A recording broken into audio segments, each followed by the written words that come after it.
우리가 에베소서를 함께 읽어가고 있습니다. 에베소서 1장을 지난주까지 우리가 함께 살펴보았죠. 성도들에게 그들의 인격이, 그들의 행동이 거룩해서가 아니라 그들 안에 성령께서 임재하심으로, 내주하심으로 거룩한 자들이라고 불리우게 된, 그래서 예수 안에 있을 때, 그리고 있을 때에만 신실한, 그러므로 당연히 여전히 하나님의 은혜와 평강이 필요한 사람들에게 바울이 보낸 편지입니다. 그리고 선택에 대한 이야기를 합니다. 하나님은 우리 모두를 선택하셨는데 특별히 우리가 먼저 그 선택을 알고 그리고 응답했다. 그리고 이제 그것을 알게 된 우리가 너희에게 그 복음을 전했을 때 고맙게도 너희는 그 복음을 받아들이고 너희들도 하나님의 선택에 응답한 자가 되어 이제 우리가 더 큰 우리가 되었다. 그리고 내가 들어보니 너희들이 가지고 있는 그 믿음과 그리고 서로 나누는 그 사랑이 참 귀하다는 소식을 듣고 내가 하나님 앞에 감사하며 너희를 위하여 항상 기도한다. 기도할 때 내가 결코 잊지 않는 것이 있는데 하나님, 이들에게 지혜와 계시의 영을 허락하여 주옵소서. 그래서 어떻게 되기를? 무엇보다 이들이 하나님을 더 깊이 알게 되기를, 그 깊이 아는 만큼 자기 자신들을 알게 되기를, 그리고 지혜와 계시의 영을 이들에게 허락하셔서 이들의 마음에 그 존재의 눈이 밝아지게 하사 실체를 볼 수 있게 되기를. 그러므로 무엇보다 중요한 세 가지, 하나님께서 이들을 선택하고 부르실 때 왜 이들을 선택하고 부르셨는지를 알게 하시고, 두 번째는 이들에게 맡기신 사명, 기업, 유산, 그것들이 얼마나 영광스럽고 풍성한지를 이들이 깨달아 알게 하시고, 그런 삶을 살게 하시기 위하여 하나님께서 허락하신 능력이 바로 예수 안에서 일하셨던 그 능력이, 그리고 예수의 그 능력이 이들에게도 있다는 그것을 이들이 알고 그 능력의 크심을 알고 경험하며 사용하며 살아가게 하옵소서 라고 하는 데까지가 1장의 이야기였습니다.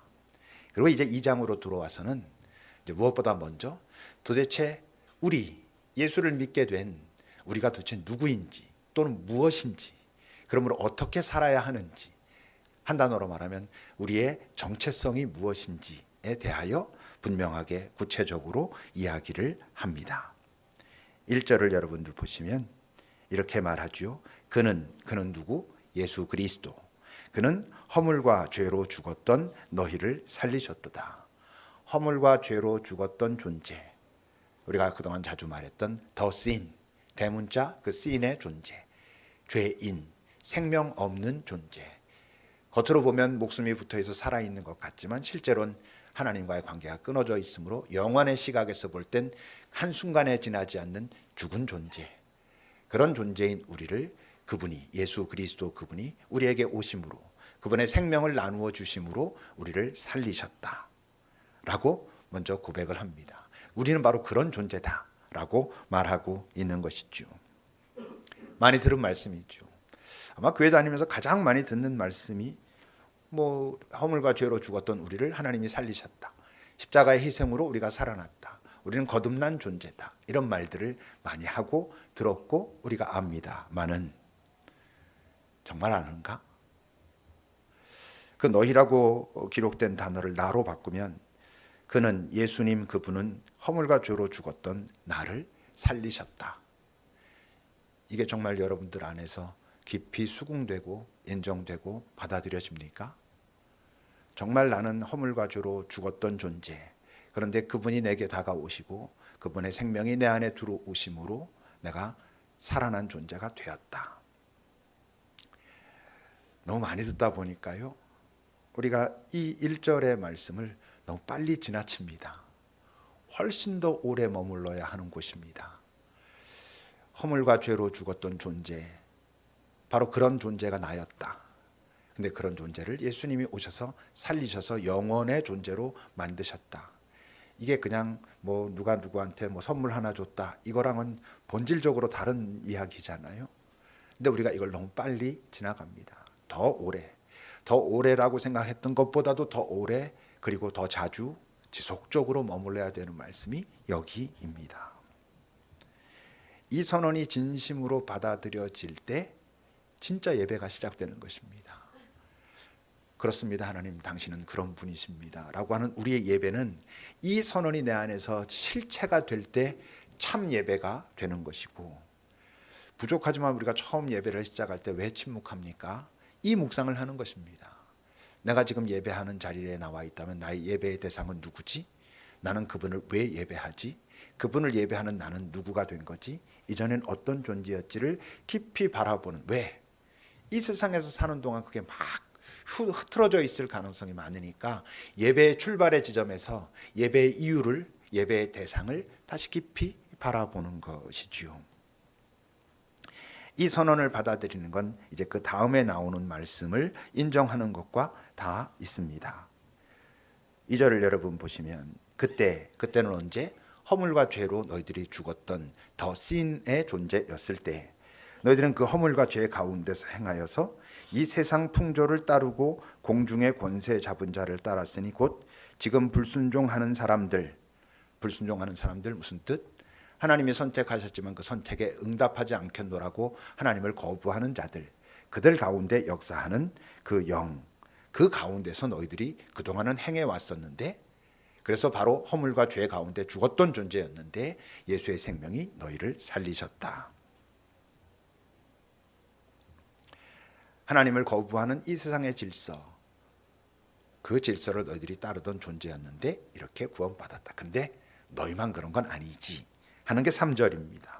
전에는 사실 우리도 다 바로 너희들랑 똑같이, 그리고 지금 불순종하는 그 사람들이 그러는 것과 똑같이 이 세상 풍조를 따르고 공중 권세 잡은 자들을 따르고 어떻게 우리 육체의 욕심을 따라서 지내고 육체와 마음에 원하는 것을 하여서 다른 이들과 같이, 너희의 이전과 같이, 지금 불순종하는 자들과 같이 어땠다고? 본질상 진노의 자녀였었다. 우리 다 마찬가지였지라고 말합니다. 근데 여러분, 이 바울이 에베소 교회인들에겐 이렇게 보내지만 자기를 뭔가 좀 적대시하고 자기를 좀 폄하하려고 하는 사람들에겐 어떻게 이야기했었냐면, 빌립보서 3장 여러분 4절에서 6절을 보세요. 함께 읽어보겠습니다. 빌립보서 3장 4절에서 6절까지입니다. 그러나 나도 육체를 신뢰할 만하며 만일 누구든지 다른 이가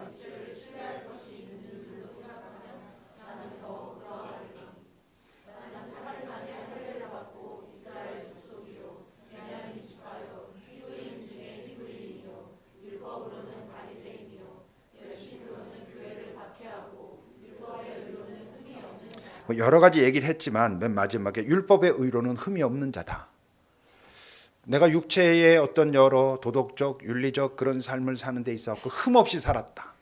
하나님께서 우리에게 주신 모든 계명을 지키려고 치열하게 애쓰고 혹시라도 조금 그것을 지키지 못했을 땐 그걸 하나님 앞에 나아가서 해결했으며, 그러므로 너희들 중에 누구보다 내가 육체로 말하면 자신 있다 라고 말하고 있는 거거든요. 근데 지금 에베소 교인들에게 보낸 편지 속에서는 나도 마찬가지로 육체의 욕심을 따라 살았고 내 마음에 원하는 것을 해가지고 그 하나님의 진노 가운데 있었다라고 말하고 있습니다. 언뜻 다른 것 같지만 그 본문 3절에서 핵심 단어가 있습니다. 본질상 진노의 자녀였다. 본질상이란 얘기는 본성적으로 이런 이야기입니다. 무엇을 얘기할까요? 우리가 어떤 사람은 조금 더 착하게 살고 조금 더 좋은 것 하면서 살고, 어떤 사람은 좀 덜 죄짓고 살지만 그게 우리 인간들의 어떤 다른 차원을 얘기할 수는 없어. 다 똑같아. 도토리 키재기야. 이렇게 말하는 것과 같습니다. 우리가 하나님으로 인하여 이렇게 다시 살아난, 죄와 허물 가운데서 죽어 있다가 다시 살아나는 건 조금 더 착하게 살고 죄에 조금 덜 짓고 이렇게 해서 되는 문제가 아니야 라고 말하고 있는 것이죠. 그럼 어떻게 된다는 얘기입니까? 4절과 5절, 본문 4절과 5절을 함께 읽어봅시다.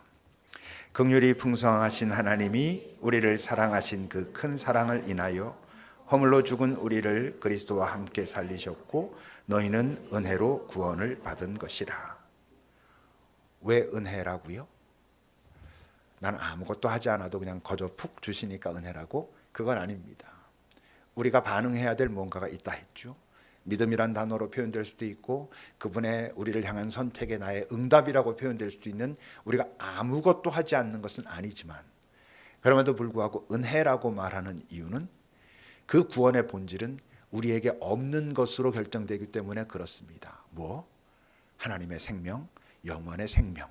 그건 우리가 열심히 노력한다고 만들어낼 수 있는 것이 아니라는 거죠.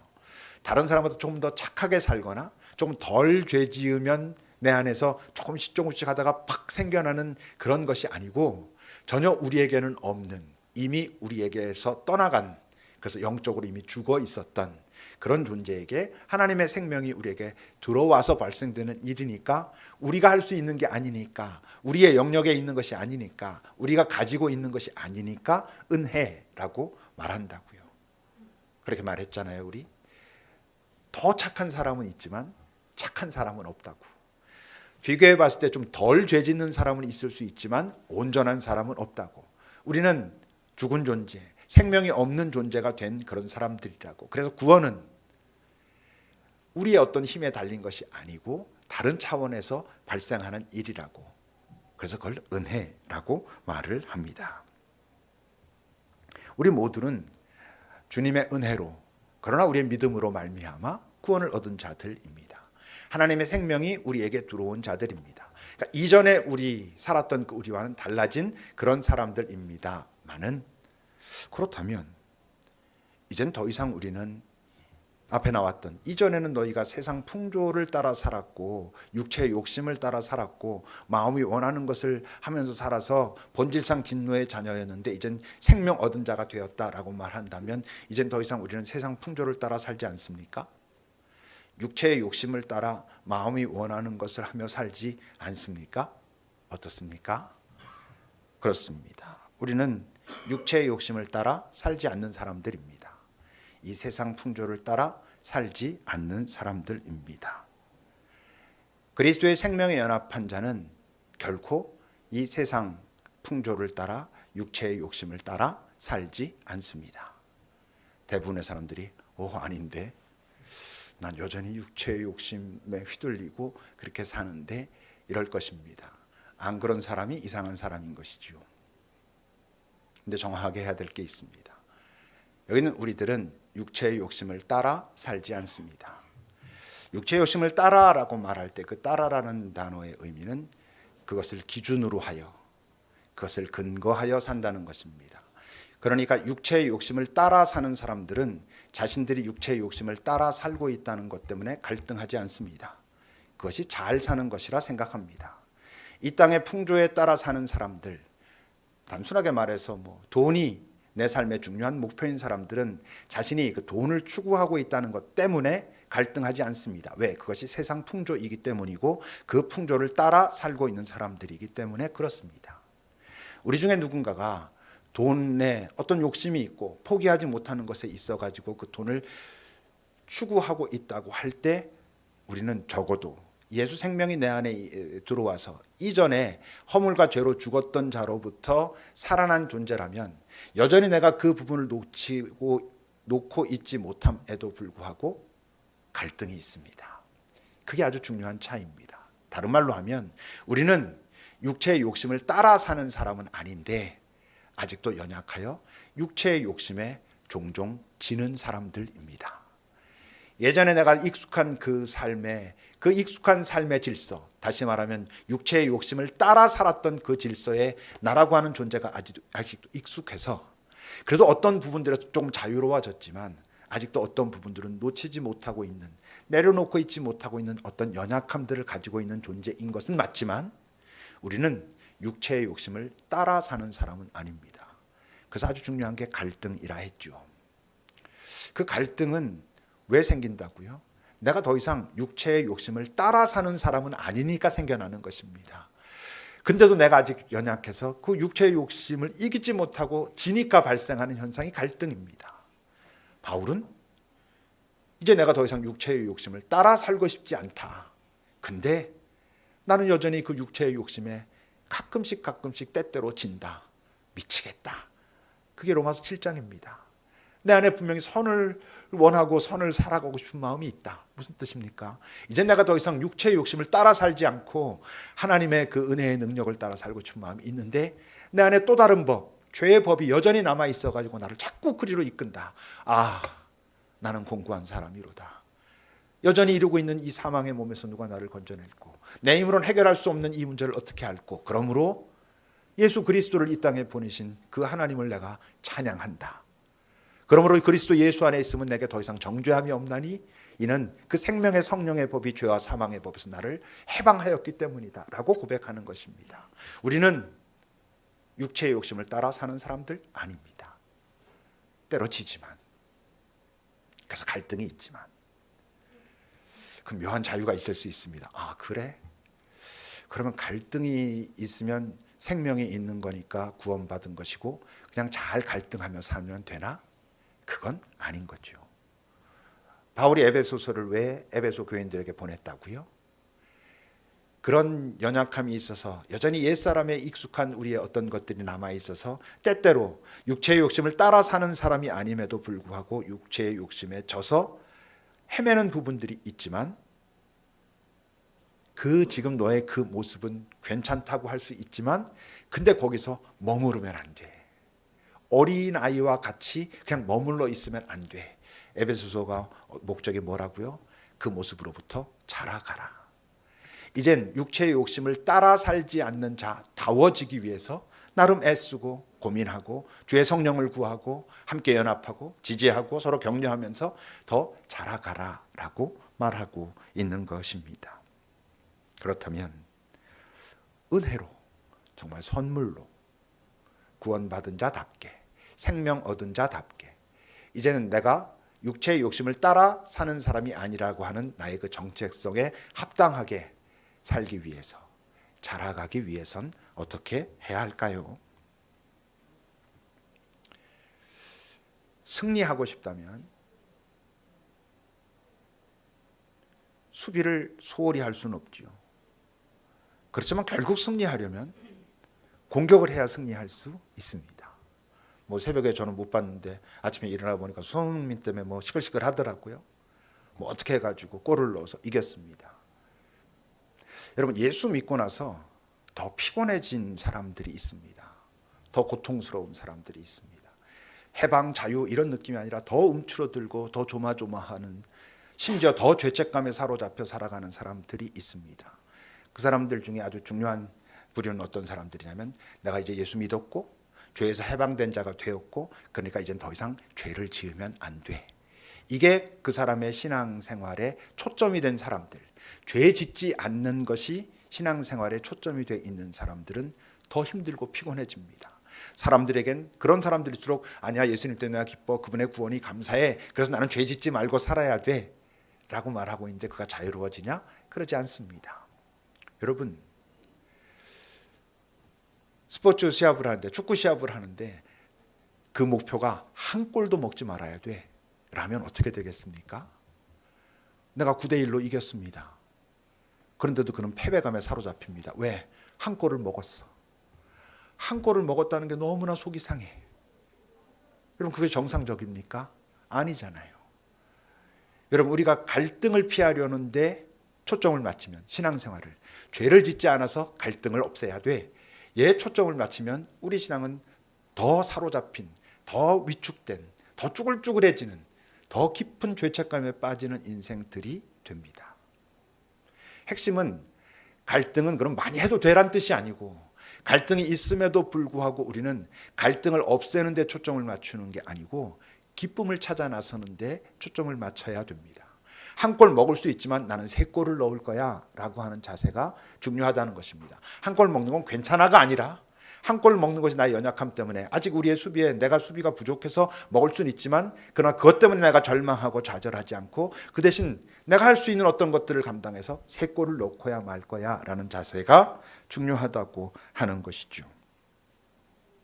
그래서 우리 주님께서 우리를 구원하셔서 부르신 그 주님께서 행하신 또 하나가 있습니다. 본문의 6절입니다. 그렇게 구원하셨을 뿐만 아니라 우리가 은혜로 구원을 받았을 뿐만 아니라 또 한 가지 사건이 있는데 함께 예수님과 함께 우리를 일으키셨다. 또는 우리를 구원하셨을 뿐만 아니라 그것과 함께 우리를 일으키시기도 하셨다. 또 다른 차원의 이야기입니다. 어떤 거냐면 그리스도 예수 안에서 그분과 함께 하늘에 앉히셨다. 그분과 함께 하늘에 앉히셨다는 이야기가 뭘까? 이건 앞에를 읽은 사람들은 이해할 수 있는 표현입니다. 1장 20절과 21절 같이 읽어봅시다. 20절, 21절. 그의 능력이 그리스도 안에서 역사하사 죽은 자들 가운데서 다시 살리시고 하늘에서 자기의 오른편에 앉히사 모든 통치와 권세와 능력과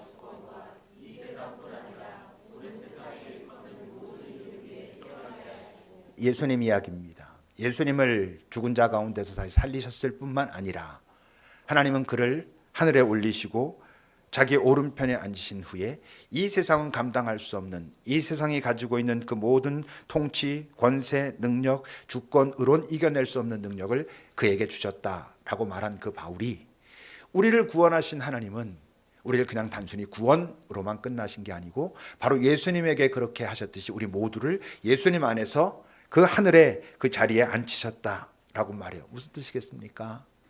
이 땅에서 우리가 승리할 수 있는, 우리가 아직 부족하기 때문에 한 골, 두 골 먹을 수는 있지만 세 골, 네 골 넣을 수 있는 능력도 함께 주셨다라고 말하고 있는 것입니다. 뭘 위해서?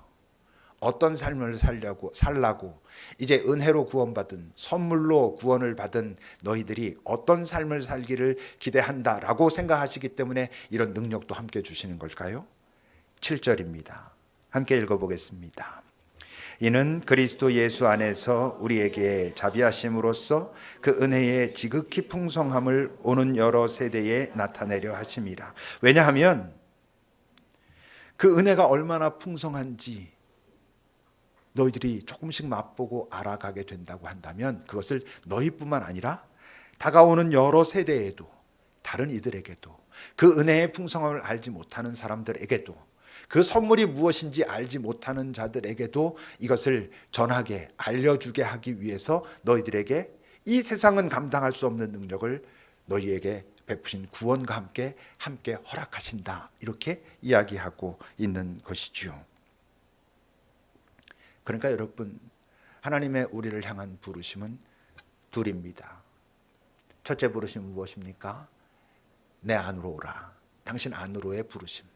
수고하고 무거운 짐진 자들아 다 내게로 오라. 내가 너를 쉬게 하겠다 라고 하는 첫째 부르심이 있고, 두 번째 부르심은 뭐? 세상 속으로의 부르심. 이 땅에서 아직 그 생명의 소식을 알지 못하는 그 자들에게 나와 함께 가자. 그들에게 그것을 전하고 그들도 너와 함께 우리가 되는 그런 은총 속으로 그들도 우리 초청하자라고 우리를 세상 속으로 또 부르고 계십니다. 근데 여러분, 누가 그 두 번째 부르심에 응답하겠습니까? 그분 안에서 쉬라는 그 부르심을 받고 그 다음에 그 두 번째 부르심에 더 한 단계 더 나아가 부르심에 응답할 수 있는 사람은 누굴까? 8절입니다. 너희는 그 은혜에 의하여 믿음으로 말미암아 구원을 받았으니 이것은 너희에게서 난 것이 아니요 하나님의 선물이다. 하나님의 선물이구나. 은혜구나. 아, 내가 조금 더 열심히 살고 조금 더 착하게 살고 조금 덜 죄 짓는다고 해결될 수 있는 문제가 본래부터 아니었구나. 내 힘으로는 해결할 수 없는 것을 당신이 그래서 내 모습처럼 돼가지고 오셔가지고 그분 안에 있는 그 생명을 내게 분유하셨구나. 나를 선택하셨고 나를 당신에게 응답하라고 말씀하셨고 성령으로 나를 도우셨을 때 참 다행히도 참 고맙게도 내가 응답했구나. 내가 그 선물을 받은 자가 되었구나 라는 것을 아는 자. 그래서 9절을 보면 행위에서 난 것이 아니니 이는 누구든지 자랑하지 못하게 된 자. 그것이 내 해가 열심히 노력해서 된 게 아니니까. 예수님 때 바리새인과 서기관처럼 오 하나님 감사합니다. 나는 일주일에 2번 금식하고 하나님 앞에 헌금 잘 드리는 저 세리와 창기 같지 않은 이런 나로 살게 하셔서 감사합니다를 보며 예수님께서 아닌데 너도 똑같아. 아니 네가 더 나빠. 그렇게 되는 거라는 걸 깨닫기 때문에 이게 내가 자랑할 수 있는 게 아니구나. 그분의 은혜로 내가 받았구나 라는 걸 아는 자. 여러분, 자랑하지 못하고 선물로 받았다는 것을 명확하게 알게 되면 그 다음에 어떻게 됩니까? 감사하지 않겠어요? 아, 고맙습니다. 그럼 감사가 진짜면 어떻게 될까요? 어제 우리 친장 모임 하면서도 얘기했습니다. 내가 우리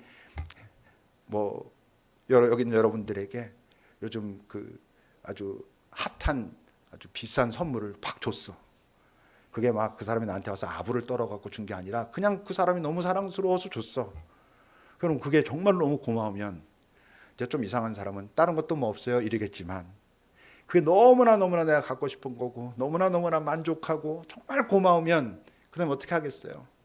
목사님, 내가 목사님을 위해서 해줄 건 뭐 없어요? 라고 묻겠죠. 뭔가 보답하고 싶어질 거 아니겠어요? 여러분, 그분이 내게 주신 허물과 죄로 죽었던 나를 살리셨다라는 게 내게 실체가 되면, 이게 내가 할 수 있는 게 아니었는데 그분이 나에게 오셔서 선물로 주신 거구나라는 게 실체가 되면, 내가 여기 있는 여러분들 누군가에게 뭔가를 선물로 주고 뭐 수십만 원, 수백만 원짜리 선물로 준 거랑은 비교할 수 있는 문제가 아니잖아요. 그게 뭔지 알면 그럼 보답하고 싶어지죠. 그러면 그분이 하고자 하는 그 일에 동참할 거 아니겠어요? 그러니까 두 번째 부르심은 내가 받은 것이 무엇인지. 그러니까 다시 얘기하지만 우리는 1절, 아까 그 1절에 더 오래 머물러야 됩니다. 예수님, 그분이 허물과 죄로 죽었던 나를 살리셨구나. 그게 뭘 의미하지? 그래서 그분은 나에게 누구고 나는 어떤 존재가 된 거지? 이걸 여러분 더 깊이 머물러 있어야 아, 감사합니다가 되는 것이죠. 그래서 여러분 이 두 번 첫 1절에 나오는 이 선언에 대한 진짜 인식은 두 번째, 세 번째쯤 가야 일어납니다. 무슨 말이냐 하면, 우리가 뭐 소위 말해서 예수 처음 믿고 막 불받았을 때 예수님이 나를 살리셨대, 할렐루야 감사합니다 막 그러지만 시간이 지나면서 좀 흐물흐물 약해지잖아요.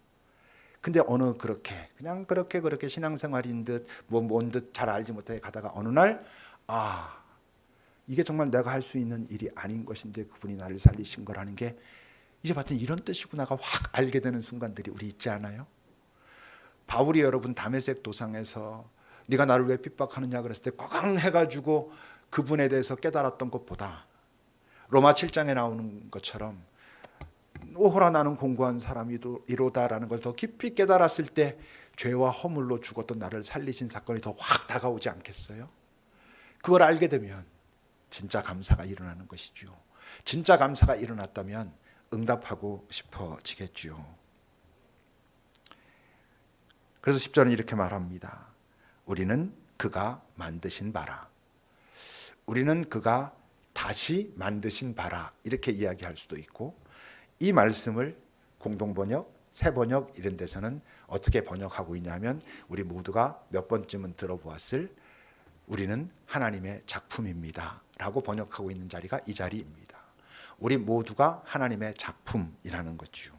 다른 말로 하면 우리 자체가 하나님께서 행하신 모든 일 중 가장 중요한 일이다라고 하는 것입니다.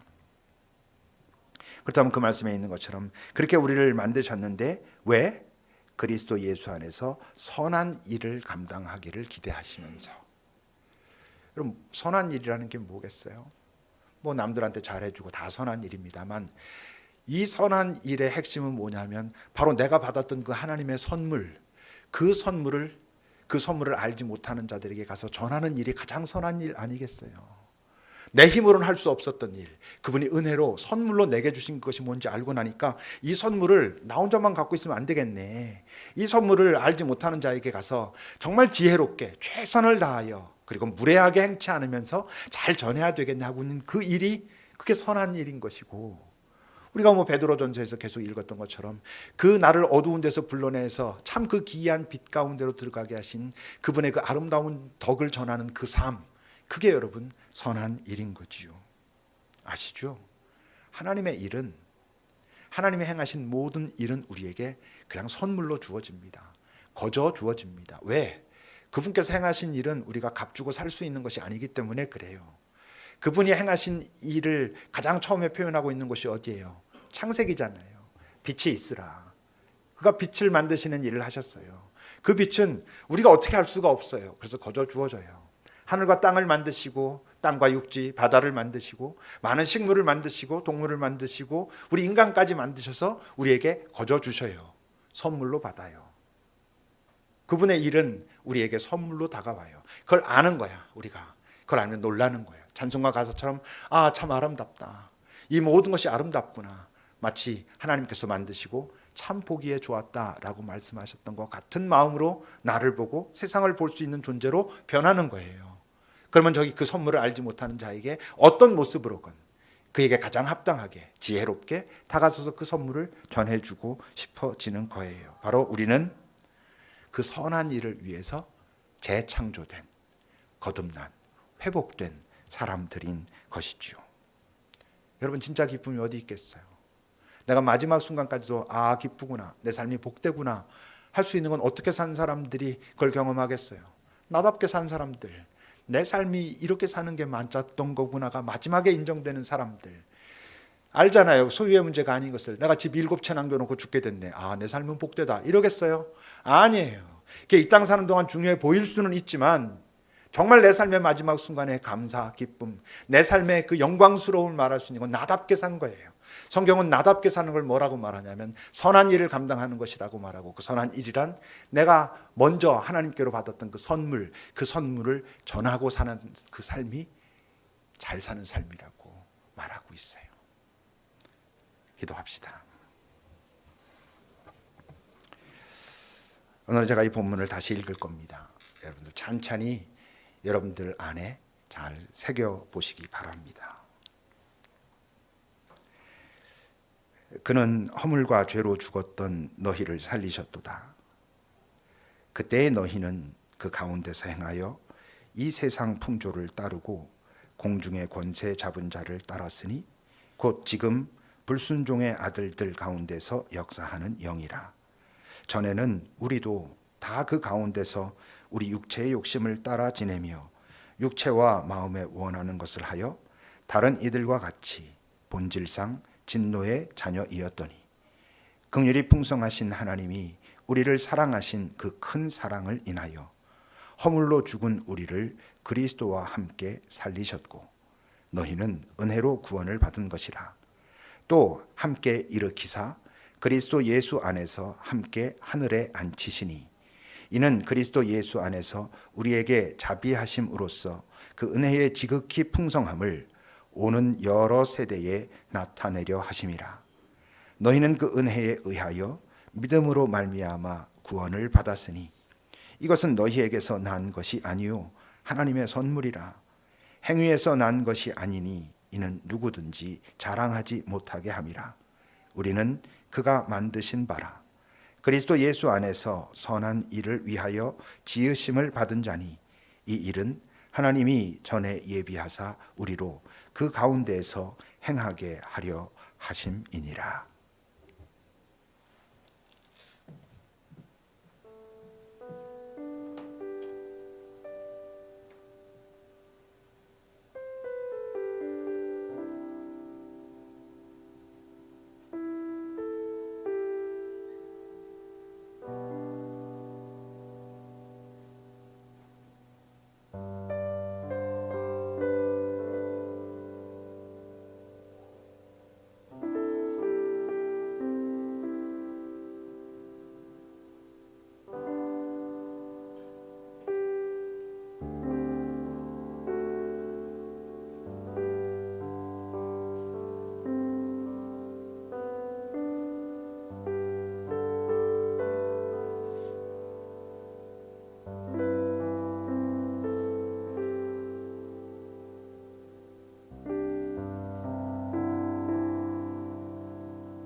하나님, 우리는 아마도 매주 주님께서 나를 허물과 죄로 죽었던 나를 살리셨습니다 라고 말은 하면서도 실제로 그것이 무엇을 의미하는지, 그 전과 후가 어떻게 내가 바뀌게 된 것인지에 대한 깊은 통찰이 없으므로 여전히 하나님 앞에 설 때마다 우린 조금은 섭섭하고 조금은 원망하는 마음으로 왜 나에게 라고 외치고 있습니다.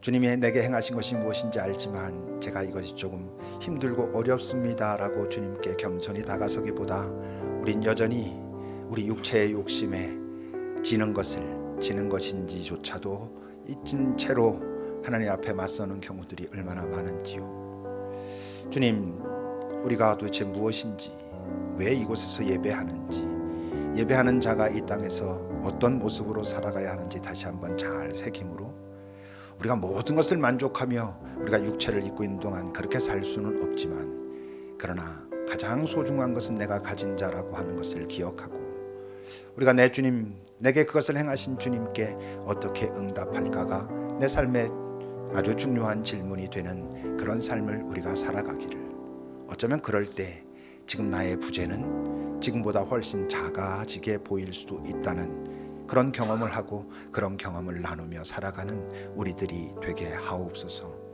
선한 일을 위하여 우리를 부르셨는데 우리는 그 일엔 관심 없이 여전히 나 자신에게만 매몰되지는 않도록 우리를 긍휼히 여기시고 가르치시며, 여기는 우리들이 서로 격려하고 서로 깨우치고 때론 기다려주고 밀어주며 그렇게 걸어갈 수 있도록 주님 이끌어 주소서. 예수님의 이름으로 기도합니다. 아멘.